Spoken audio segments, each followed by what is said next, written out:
very long time into the future, the orbit you would see would be different because of the round off. Because you'd be looking with finite number of significant figures. Okay, so we continue our discussion of transition. We've talked in discussing the logistic map about a continuous transition in a system with time as a discrete parameter. We can talk now about time as a continuous parameter, so we have a differential equation instead of a difference equation. Here is a particular equation. We can examine the solutions of this. In particular, we can look for the fixed point solutions where the derivative of the parameter x as a function of time is 0. You can see immediately that that's true if x is equal to 0 for this system. Another possible solution is also readily apparent. When you have x non-zero, then you can divide by x and you're going to see r is equal to x squared, or x is equal to plus or minus the square root of r. Which solution would you have depends on the value of r, which solution you have as a stable solution. That is, a solution that would be followed even if you have small perturbation away from this solution. Here is x equals 0, and this is the point r equals 0 right here. For r less than 0, this solution is a stable solution. If you have a small perturbation, it will decay, and you're back to this state. But if you go beyond r equals 0, and you're right here, if you're exactly at x equals 0, that is a solution.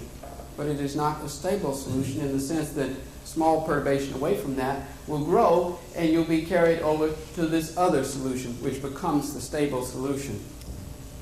The magnitude of this solution, you see, grows as the square root of the distance away from the point of transition, the bifurcation point. That's just as was the case, as we saw in the logistic map, and that's often the case. This is a very common kind of transition or bifurcation. It's one which has this characteristic shape, which looks like a pitchfork, and so it's called a pitchfork bifurcation.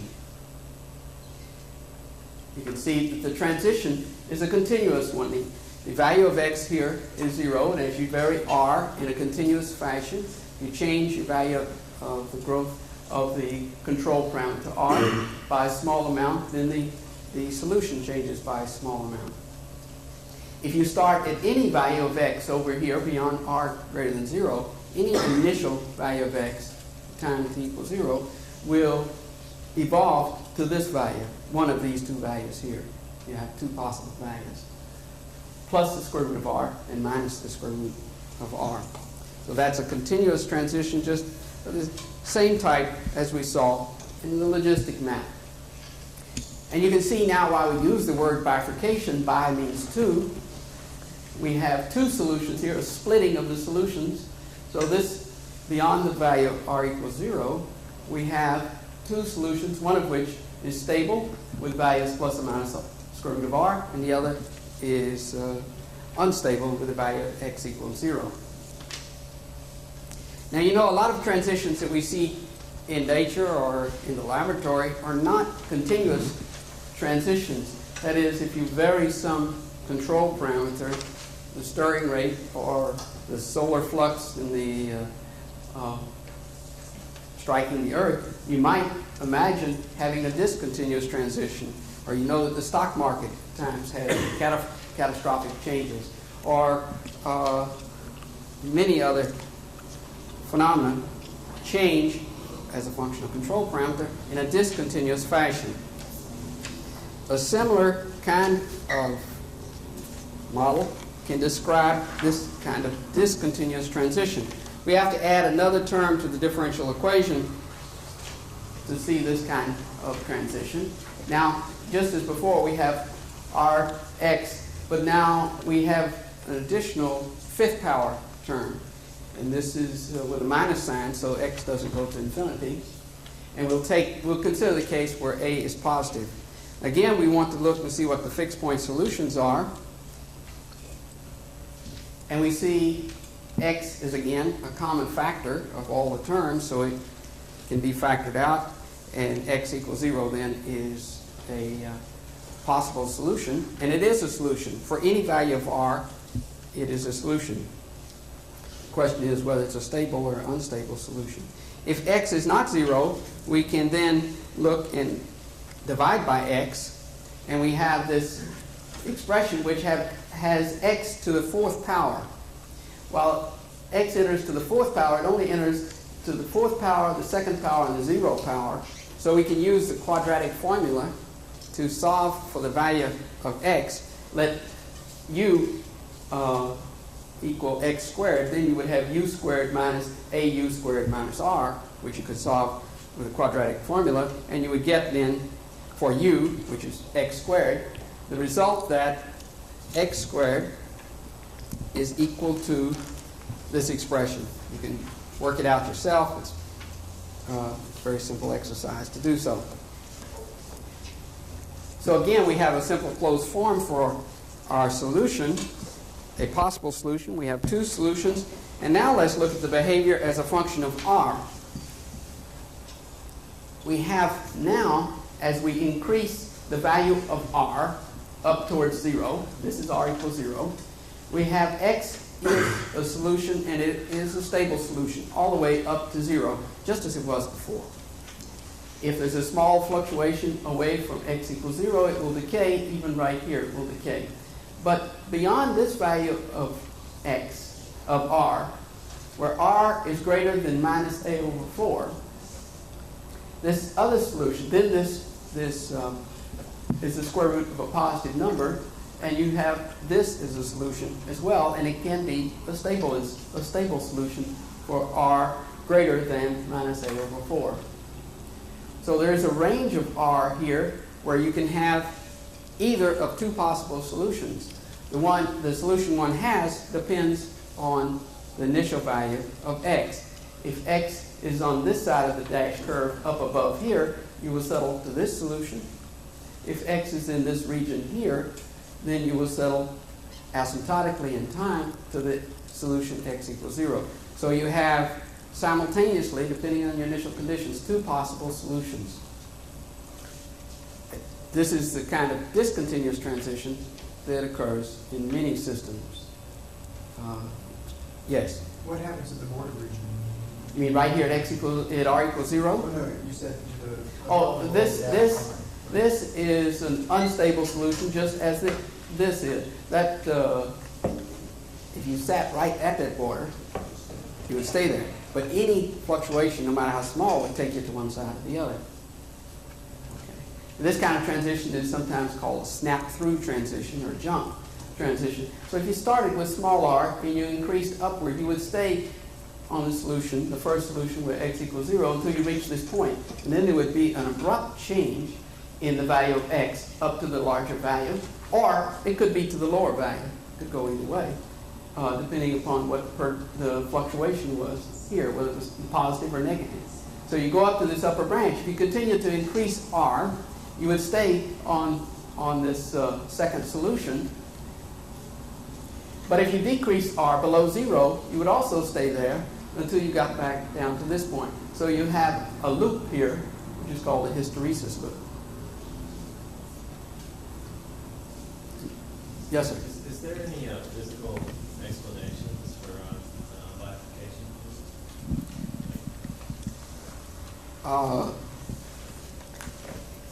In the different physical systems, different mechanisms lead to these transitions, these bifurcations. They always come from nonlinearities, so your system has some feedback. Nonlinearity gives you some kind of feedback, changing your behavior of a system. And at a critical value, you can switch to another kind of behavior. And it can be very complicated as a function of parameter. Here we have actually two parameters. We've talked in terms of varying only one. We just take some value for the parameter a and vary r. Let that be the parameter. Here is another function which is no more complicated looking than the one we just considered.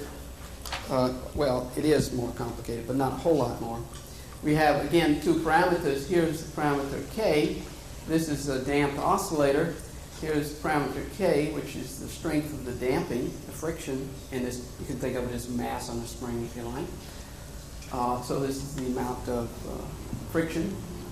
This is a nonlinear term, and now we're driving it externally with some force which varies periodically in time with a cosine dependence.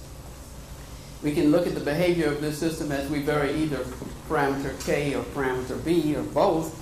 And if you look in the space spanned by these two parameters, B and K, you can see all kinds of behavior. It's a very complex, what we would call a phase diagram, showing the different phases that the dynamical system can exhibit, some of which are chaotic. This orange area here is chaotic, and in this orange area, that's the only possible solution. This chaos is unique. In the green area, you have, for some initial conditions, some range of initial conditions, chaos, but you can have other kinds of solutions. And each of these other areas represents a different kind, qualitatively different kind of behavior. Now today I want to spend most of the time discussing a very simple model system that was first studied in detail by a meteorologist at MIT named Ed Lorenz. That was in the early 1960s. And we'll see the relationship of this model to physical systems. This model, since Lorenz's study, has been studied by many people. There are now books on the subject. Here is one book entitled The Lorenz Equations, Bifurcations, Chaos, and Strange Attractors. There are hundreds and hundreds of papers on this problem. I want to talk first about the physical problem that motivated the model system, and then we'll talk about the model system. Here we have convecting fluid, so we have some fluid surrounding a hot blob. Now, you know that hot fluid rises. There's a buoyant force that will give you a net upward force, and cold fluid would fall. Now, as the blob rises under the action of this buoyant force, the motion is damped by two processes. One is the friction in the fluid, the viscosity or transfer of momentum from this blob of fluid to the surroundings. And the other is that this blob of fluid is rising because it's hotter than its environment. When fluid is heated, it expands, so it's lighter. But as heat is conducted from this blob into its environment, it approaches the temperature of the environment, and so the force, the buoyant force, decreases, and the blob of fluid would slow down. So these processes, friction and conduction, heat conduction, damp the motion. This kind of convective motion is important in many, many situations. In planetary fluids, obviously, it's important in our atmosphere, where the sun heats the earth, the air near the surface of the earth is heated, and the buoyant force causes it to rise. So it's important in the weather, and of course there's a temperature gradient from the equator to the poles, so there's net mass motion in response to that temperature gradient. In the oceans, and in the Earth, Earth's interior as well. The interior of the Earth, the center of the Earth core, is molten fluid, and buoyancy is important there. You even have fluid motion in the Earth's crust, in the mantle. It's a very viscous fluid. The Earth's crust can be considered as a fluid. The viscosity is 10 to the 24th power times larger than the viscosity of water. That's a big ratio. So it's a very viscous fluid. You know, we're fortunate that it's viscous. In engineering applications, of course, convection is very important in heating and cooling and in mixing of different fluids. The first systematic experiment on convection was conducted by a Frenchman named Poincaré, but before looking at his work, let's look at a couple of slides here. You can focus that, Steve, please. This is a familiar picture, satellite picture of the Earth, and you can see large-scale motions which are largely driven by convective forces. There's a convective force, and then there's a force, if you view it in the Earth's rotating frame, which is also important and that's called the Coriolis force. Coriolis force. The next slide. Let's see, can we cut these Sure. lights, please? This is slide of some clouds, and you see the clouds are not irregular, but they're in rows. And this is something one often sees in the morning in Austin. If you look up, you can often see clouds that are lined up one row after another. An organized structure, not just a irregular structure, but nice rows of clouds. Next slide shows these rows of clouds taken from a picture taken from above. You can see row after row, and that is a diagram picturing how it might occur. That's all. Slides? Okay. Now this experiment that Henri Bonnard did in 1901 was the kind of experiment you could do at home if you put the skillet on the stove and pour in an 1/8 inch or so, 1/4 inch of oil. You will see, if you look down at the top, patterns arise if you heat the system enough. And this is the kind of experiment he did. And this work he did was first systematic study. It was his PhD, doctoral thesis work. Experiments of this type have been done in recent years here at the University of Texas by Professor Koschmieder in the College of Engineering. Here is a picture of a pan of fluid heated from below, and you can see these convective cells. So heat is rising, in fact, I'm not sure, it's rising in the center and going down on the side, or it could be the reverse. That is a picture as the system is viewed from above in scattered light, but you can transmit light through and see the pattern. And you see it's a very nice regular pattern of convection cells. And you can see convection cells, of course, on the surface of the sun as well. Convection cells are seen in many situations. Now these particular convective cells the formation of these involves the action of the surface tension. There is a free surface here. And a simpler problem is one when you put the fluid between parallel plates and heat from below. So you don't have a free surface. Free surface plays an important role. And in the rest of the work I'll talk about, we will not have a free surface. This problem was studied theoretically by Lord Rayleigh in 1916, and he computed the temperature difference, delta T, between these plates. So you have a fluid contained between parallel plates. It's heated from below, and at the top the temperature is something lower T, at the bottom it's T plus delta T. He computed the behavior of this system as a function of this temperature difference and found a pattern form at a critical value of the temperature difference.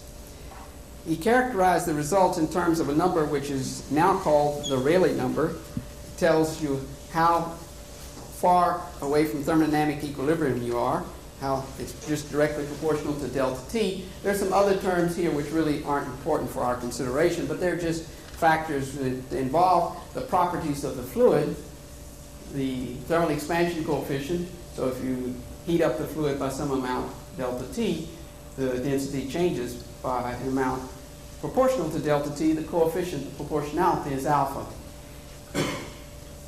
You have these two modes of dissipation of in a fluid. One is, as I mentioned, the transfer of momentum.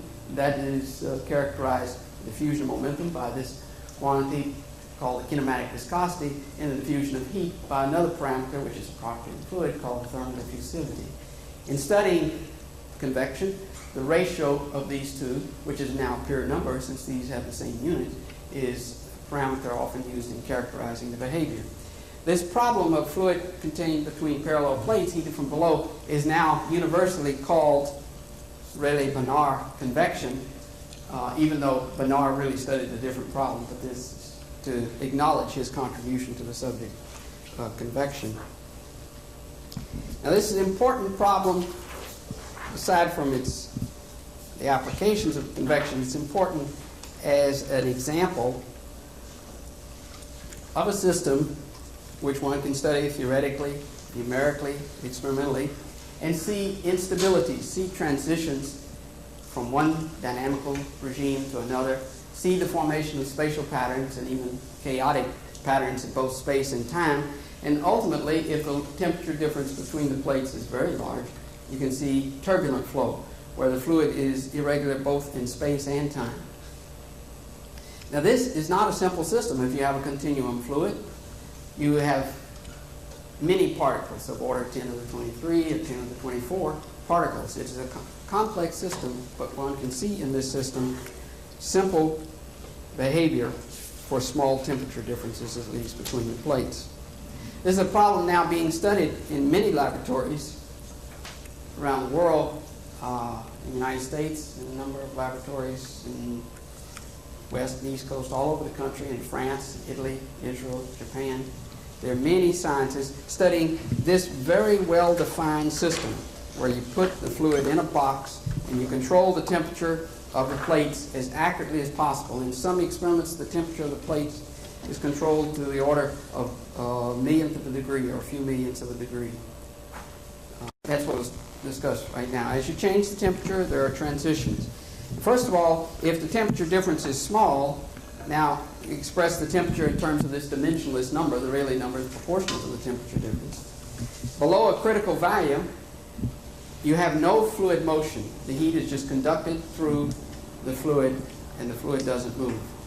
But you reach a critical value, below that critical value, then the damping is enough to prevent mass motion.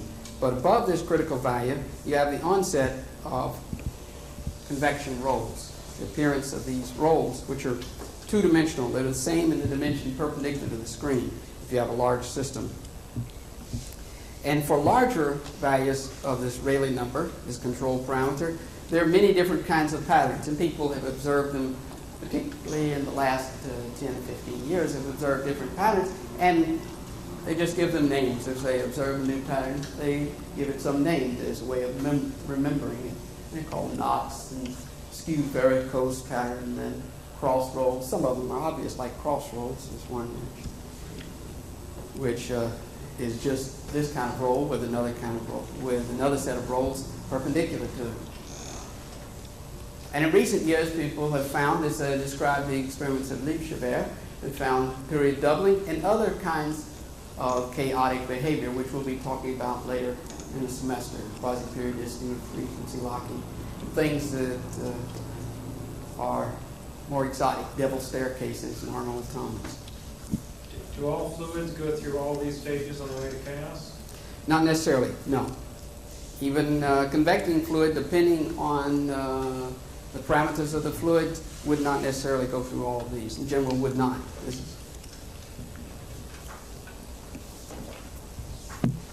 Okay, so here's schematically what one would see in 3 dimensions. You have a system which has a uniform temperature on the bottom and the top, and above the critical value, the spontaneous formation of this ordered structure. So this is an example of what's sometimes called a coherent or dissipative structure. Out of a system that had no structure at all, you have the formation of this structure consisting of rolls that go on as far as the system extends. Now, if you look at this system and measure the heat that's conducted from the lower plate to the upper plate and see how that heat flux varies. You might have had a question. Excuse me, is there a question? Yes. Yeah, I was wondering, does it all depend on the shape of the container, or is this taken right in the middle? If you have a large container, the general behavior does not depend on the shape of the container. If you have a small container, the rolls like to align perpendicular to the wall of the container. Okay, so, but inside the boundary area, then the rolls would for different, around a circular container or a rectangular container, be the same kind of behavior. Okay. The same kind of pattern. If you have cross rolls in a rectangular container, you'd have them in a circular container. Okay. So if you measure the heat that's conducted from the lower plate to the upper plate, this was done by 2 physicists, Behringer and Ehlers, a number of years ago. And you see that this is the heat flux now as a function of R, and this is the value unity here. And you see the same kind of behavior we saw in the one-dimensional map or in this model system that I described a while ago. It increases, the heat flux increases continuously, and the law that it follows is the square root of the difference between the value of R and the critical value of R. It's proportional to the square root of the distance away from the transition point. There are two curves here for two different size containers, but the same kind of behavior in both cases. Yes?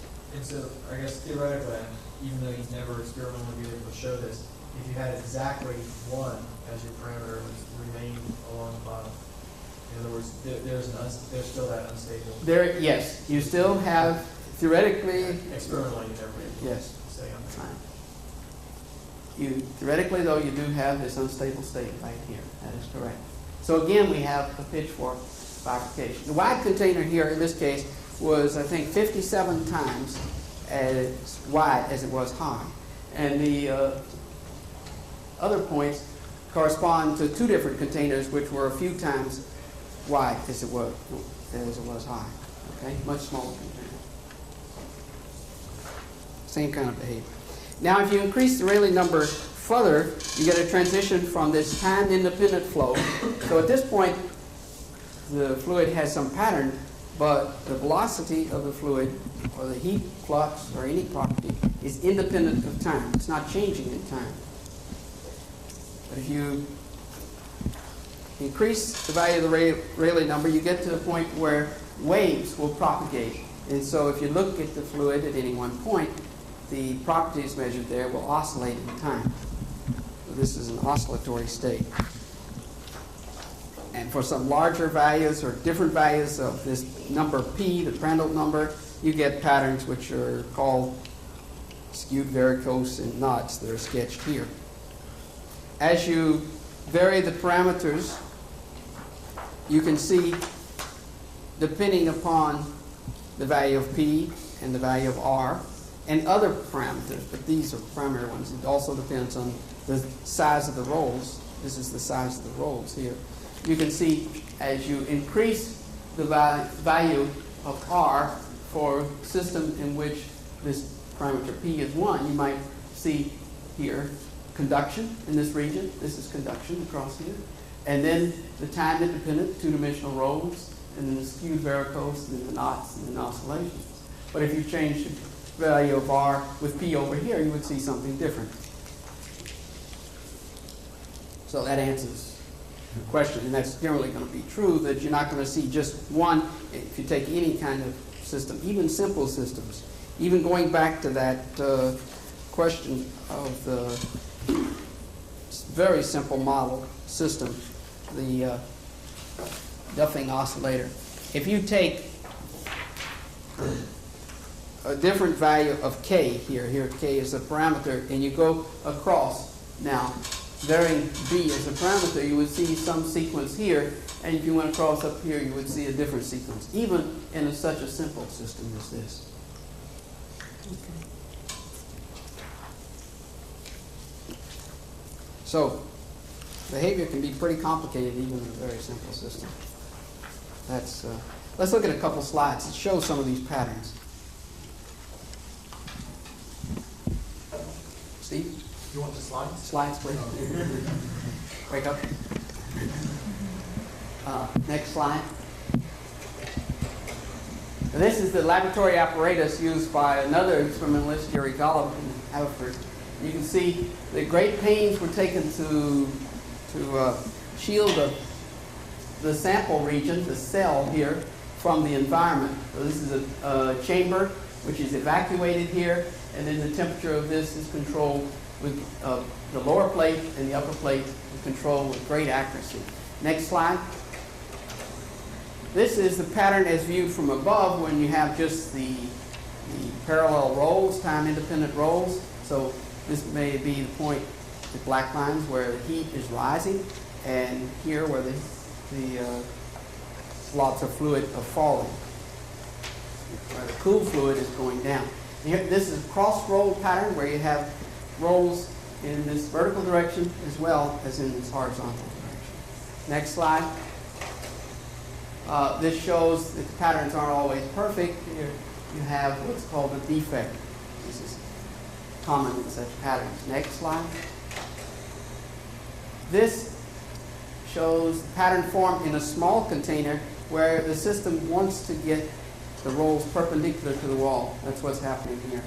It prefers to have the rolls perpendicular to the wall. So even though this is in the range of R, where the rolls would be, according to the theory for an infinite system, all parallel, they're not quite parallel because the system is adjusted so the rolls can be closer to being perpendicular to walls. This is not the wall of the container. The wall of the container is over here. And the roll is coming in perpendicular there. Next slide. And this is at much higher temperature difference where the pattern is very irregular, chaotic. Chaotic in space, and whether you call it turbulent is an open question. Okay.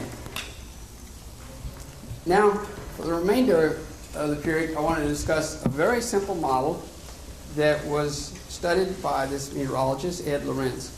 The model system in which there are three parameters, x, y, and z. These are not spatial coordinates. These are just three variables that can change in time. And their behavior is governed by this set of three equations. And you see nonlinear terms like the rate of change of z in time proportional to the product of x and y. Rate of change of y involves the product of x and z. Again, r is the parameter that we think of as our control parameter, and we'll take p, the Prandtl number is just some number, constant, and b is another constant, which in the work done by Lorenz was taken to have a value of 8/3. It's a deterministic system. So given the initial values of x, y, and z, these equations determine what happens to the system. We want to look at that behavior for different values of the parameter r. For each r, we would set r and then look for different initial conditions at the way the point x, y, z would move in the space spanned by these coordinate axes, x, y, and z. Lorenz is a meteorologist, but I might mention that he was a student, a mathematician I mentioned last time, Birkhoff, who's one of the early people who recognized the possibility of erratic behavior in some systems. He developed something known as the Birkhoff-Bagel system. Now, this model of Lorenz's is not a very realistic model for a real convecting fluid, and Lorenz knew that full well, but he said, let's just study this simple system as a model to see what kind of complex dynamics might occur in this system, and then we realize, of course, that more complicated things could happen in a real system, a real physical system. In this model is a systematic way of obtaining this model from the full equations, basically Newton's laws that govern the motion of a fluid. And this was done not by Lorenz, but by someone else earlier. Lorenz took these equations and studied their behavior on a computer. The parameter x is a measure of the strength of the convective overturning. Parameter y is related to the horizontal variation in the temperature, and parameter z is related to the vertical temperature variation. So again, we have these parameters r, p, and v. This paper of Lorenz's is entitled Deterministic. The system is governed by these equations with no fluctuations added to the equation, just determined by that recipe, but the behavior is non-periodic for certain parameter values.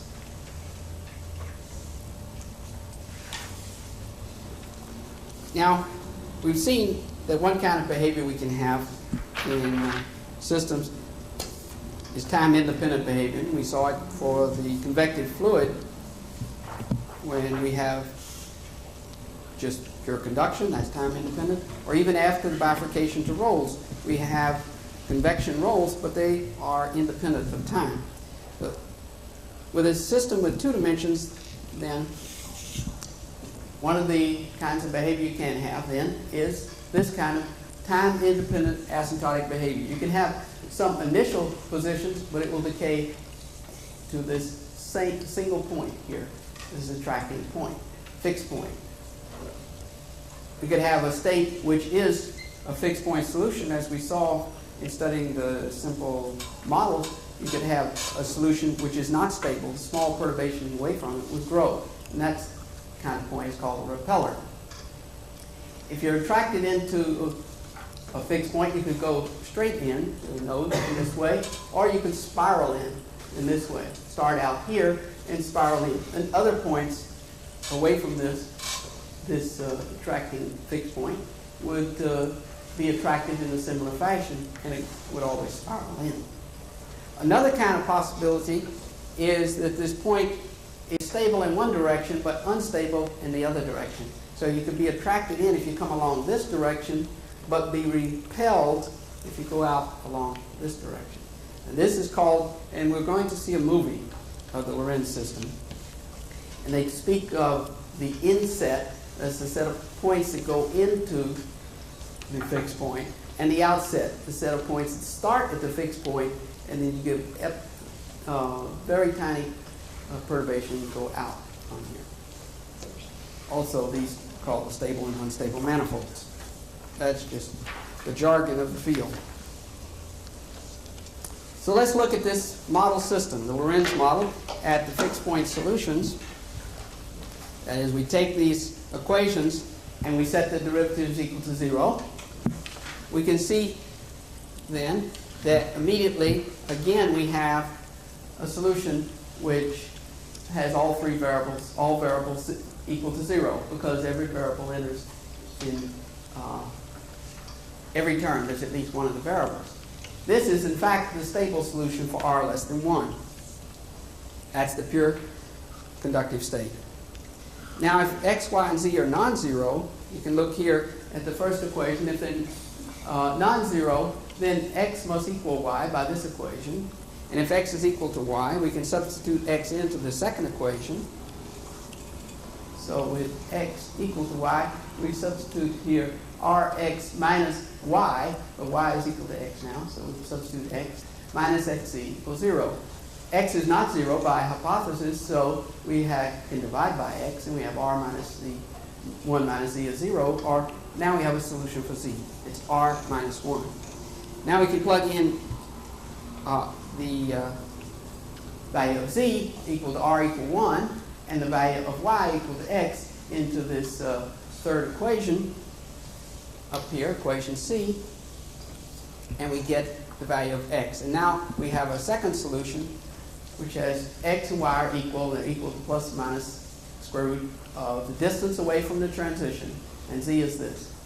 And this is, in fact, a stable fixed point solution for a wide range in R. So again, in a simple model, we have a pitchfork bifurcation. Pure conduction here up to R equal 1, and beyond that we have convective rolls. There are two branches here, one corresponding, say, to the roll in the clockwise direction, and the other in the counterclockwise direction.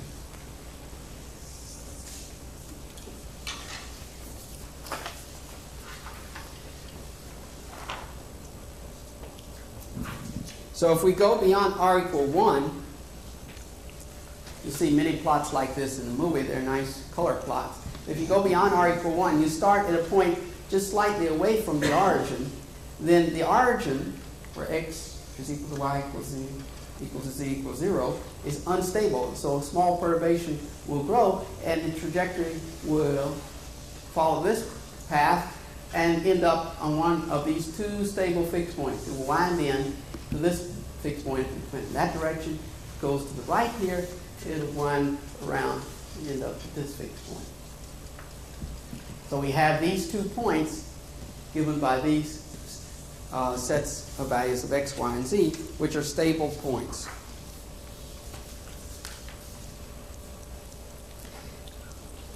There's another kind of possible attracting solution if you have a system with 2 variables. In addition to fixed points, if we have a system with just 2 variables even, we have a possibility of a closed loop solution called a limit cycle. Different initial conditions will be attracted to this asymptotic state. This is an attractor.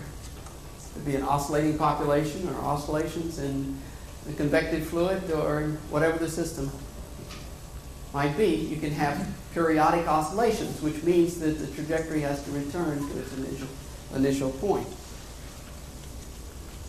If the initial point were on the attractor. If the initial point's off the attractor, you'd be attracted into that limit set. Once you're there, you stay there. You don't leave. Okay. Now this is the only other possibility besides a fixed point if you have a two-variable system, fixed points and limit cycles. And the reason is given by a theorem called the Poincare-Dixon theorem. If you have a bounded system, that is, x and y can't go to infinity. If you think of x as a concentration of a chemical or a population of a system, then it can't go off to infinity. It has some maximum value. Say x has a maximum value of a and y has a maximum value of b. The system is bounded in some range of parameter values. Then no other attractors are possible in a deterministic system. The reason is trajectories, you can't have something crossing and giving you something looking like a bowl of spaghetti in 2 dimensions because trajectories cannot cross in a deterministic system. What do we mean anyway by deterministic system? If this is a parameter space, x, y, if we had a trajectory, suppose it were to cross like that. Now you start at this point. Suppose that's your initial point. But you have some equations that are the prescription for the behavior of the system. And there is only one possible direction given by those. The system is determined. This is some nonlinear function of the variables, x, y, and possibly in time, or maybe they're independent of time. Time doesn't have to be explicit. It could be. And this, well, I've done it for 2 variables, holds for any number of variables. You cannot have trajectories crossing in a deterministic system. It looks like trajectories are crossing, but they're not.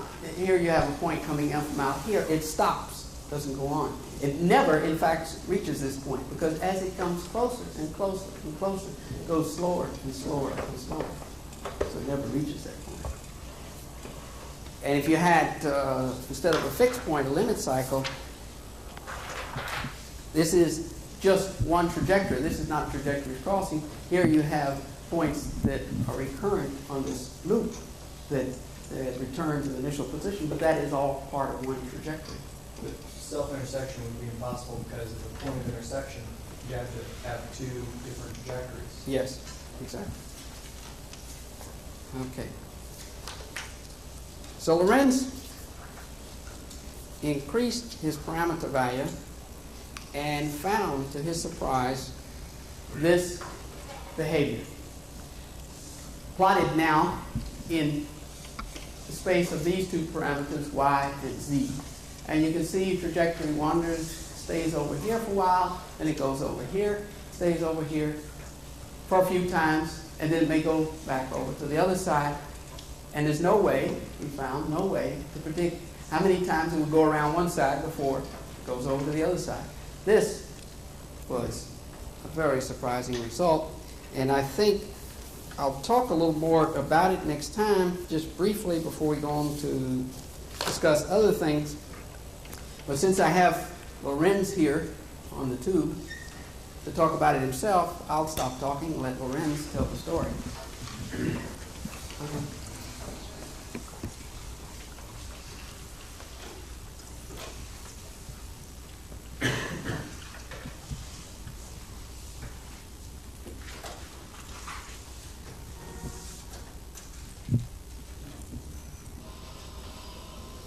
Every day, 100 million measurements gathered from around the world are fed into an enormous computer model of the Earth's atmosphere.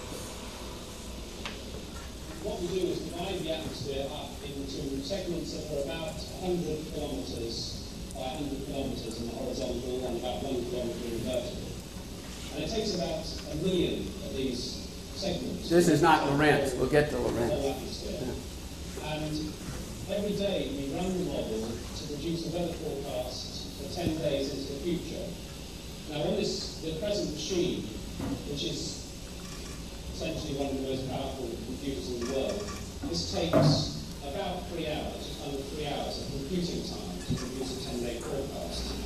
Now, to give you some idea of the complexity that's involved with all these interactions going on, every second of that 3-hour integration period, the computer performs about 400 million calculations.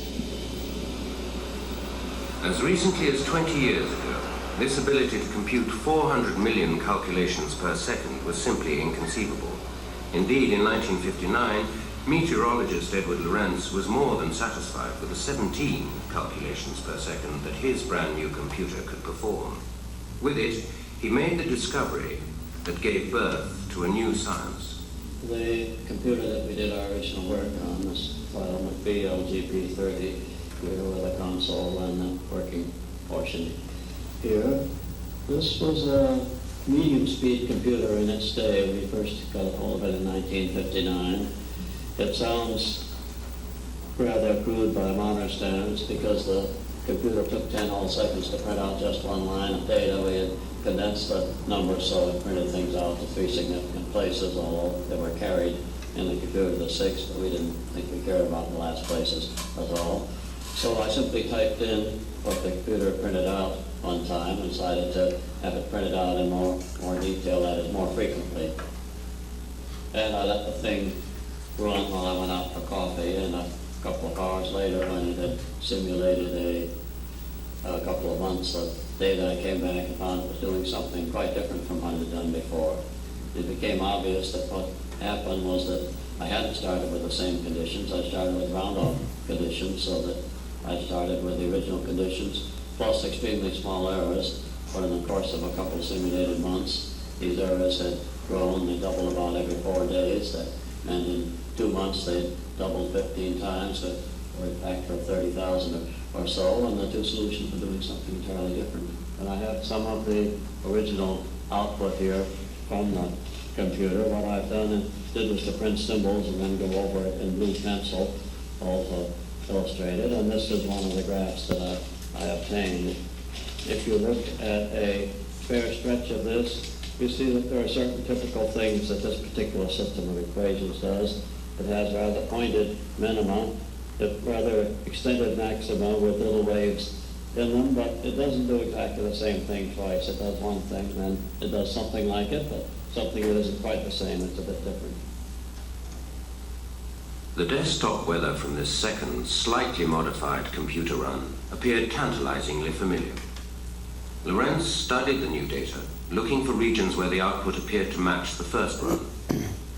And yet, although many of the peaks and troughs looked similar to the first printout, when he tried to match them up, the patterns soon drifted apart. Lorenz's computer had a message for him, and science. What Lorenz's work tells us is that no matter how complex our models become, and no matter how good the initial data becomes, there will be a limit beyond which we cannot provide accurate forecasts of the instantaneous weather. The discovery has since become known as the butterfly effect, because in theory, even the tiny disturbance in the air caused by a single butterfly in flight can tip the balance of our weather and create a chain reaction straddling time and distance, ultimately altering the course of a tornado on the other side of the world. It's an effect which has upset quite a few scientific apple carts, since it means that even the tiniest errors of measurement make accurate prediction impossible in many, if not all, physical systems. Now let's show the film. The film is a more serious level. This is a film that was made, you can focus that, Steve, a little bit, good, by Bruce Stewart at Brookhaven National Laboratory on Long Island. It's a film that shows simulations of the Lorenz system. The color here, there are blue dots here, which are just, if you focus a little bit, you can see the blue. The blue is cooler and the red are hot marker particles. This is showing the motion in a model system, and now we'll see the trajectories in this space. Here's Y, here's X, and here's Z. So we can look now for different values of X where Y and Z are 0. The X component.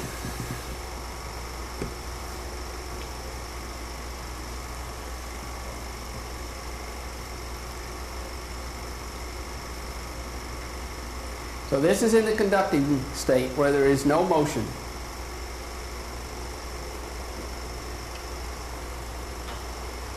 No time dependence motion, excuse me. There is convection that develops at r equal 1, but in the conducting state there is no motion.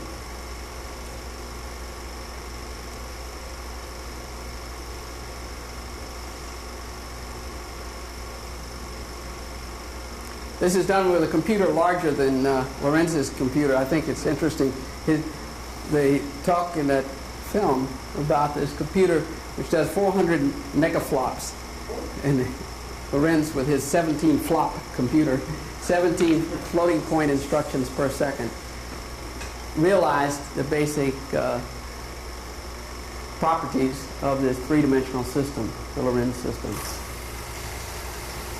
You can stop it and restart. I think it'll be all right. Fine. Now the behavior is shown with these little vectors. So we can take points that originate different places in space and follow the motion in time. That's what's done there.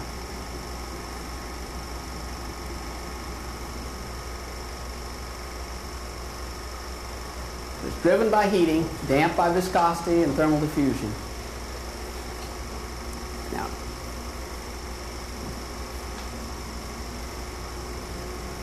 here R is less than 1. So the system will, in time, settle down to x, y, z equals 0, to the origin. No motion, state of rest. If you take initial points from many places, they all settle down here. This is what we would call a global attractor. Any initial point goes to the same final attracting set, which in this case is just a point. Now R is being increased and exceeds the value of 1. And you have the birth of this pair of fixed points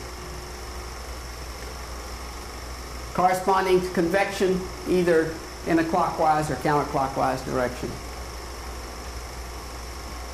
So here we started at the origin plus a little bit of noise to take us off the origin, and we end up at r equal 2 now at this point. If we have a little noise on the left, we go around and wind down to that fixed point.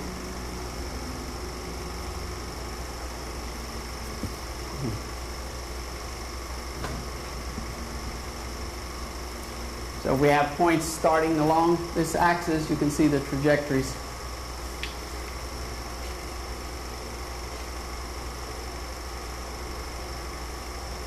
But all trajectories would end up either on this fixed point, all initial conditions will end up on one of these two, except for this singular point right at the origin, which would stay there if there's no perturbation.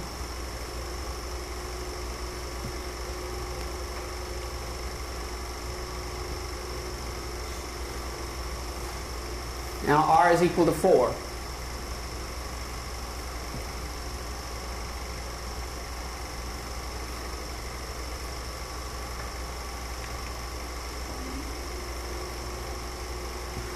You can see there's more spiraling now than there was at R equal 2.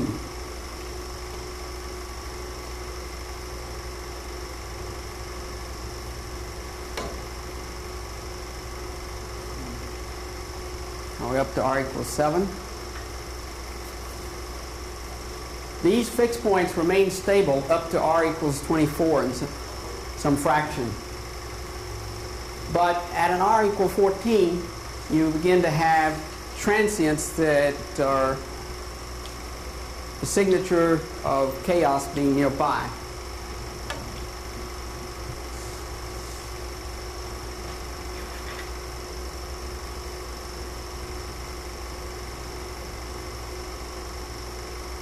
At this particular value of R, if the system starts on the outset, then the trajectory comes from the inset. So it intersects the same point, and that's called homoclinic. Don't worry about the jargon. Don't worry if you don't understand everything in this film, but it does illustrate the kinds of dynamical behavior one can have even in such a simple system as the one Lorenz studied.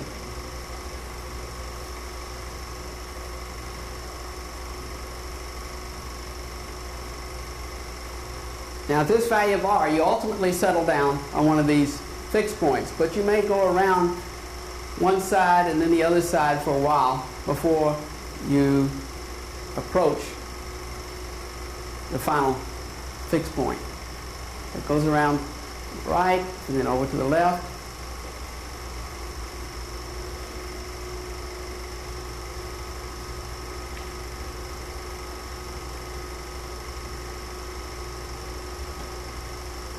And finally, it approaches the final state, the fixed point.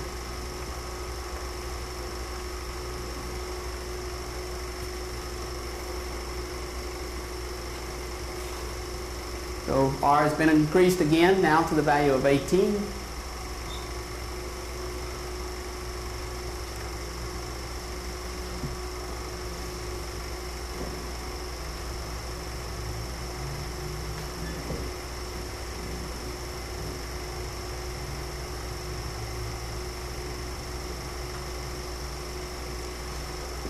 See this, since it cannot cut the outset, this is the point about trajectories not crossing. Whether you're talking about 2 dimensions or more, any number of dimensions, trajectories cannot cross.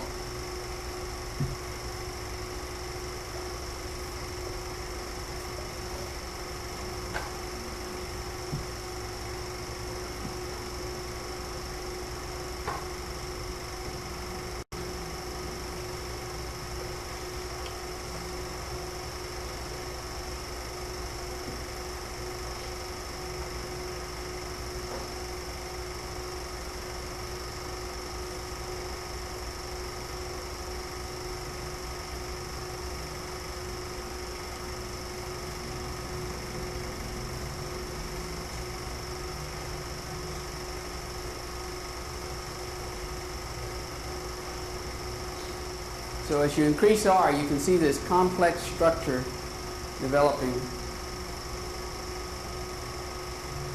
in this simple three-dimensional system.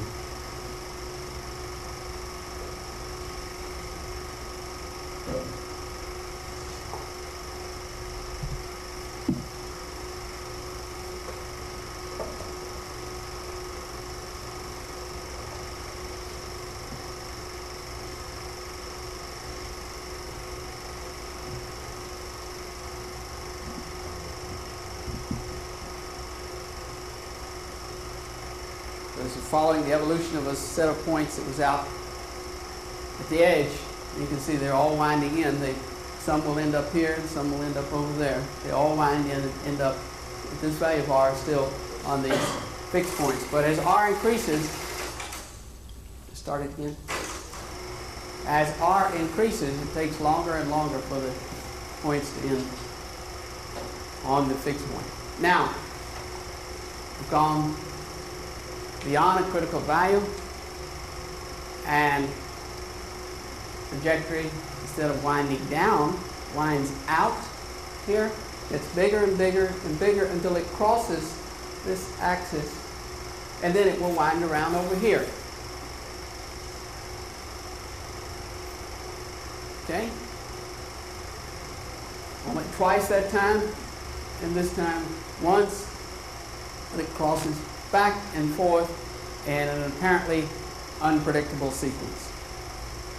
This is what Lorenz saw, and he watched it over and over and over and found there was no pattern discernible.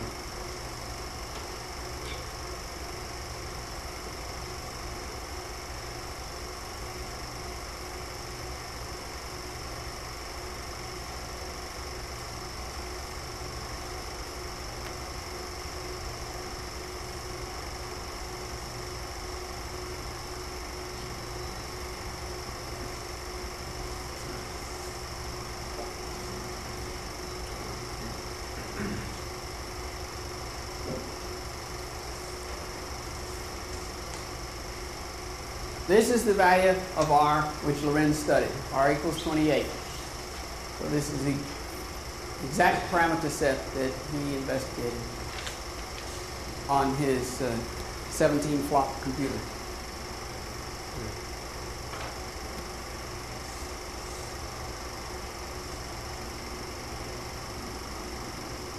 Trajectory wanders around one side and almost made it across. This time around once, twice, 3 times, 4, and then it goes over the other side. Only once that time, but it might go over many times. 2, 3, 4. It just almost made cross, but didn't. And this kind of behavior goes on ad infinitum. It never settles down to some regular object. It sweeps out this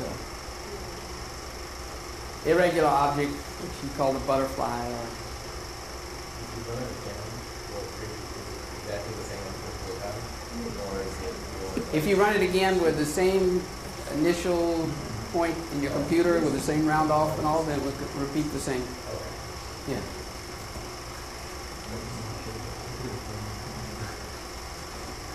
Same point in the A different round off. Okay, now this shows the sensitivity to initial conditions. If you take points that are nearby, they will separate in time. So there were 2 points that were so close you couldn't, not 2, but a whole set of points that were very close. You couldn't even distinguish them initially, and now they're spreading out so that the separation is large enough so you can see it. And now some have gone over to one side and some over to the other side of the attractor. And pretty soon they fill out the whole system. Okay, I think that's a good point to stop.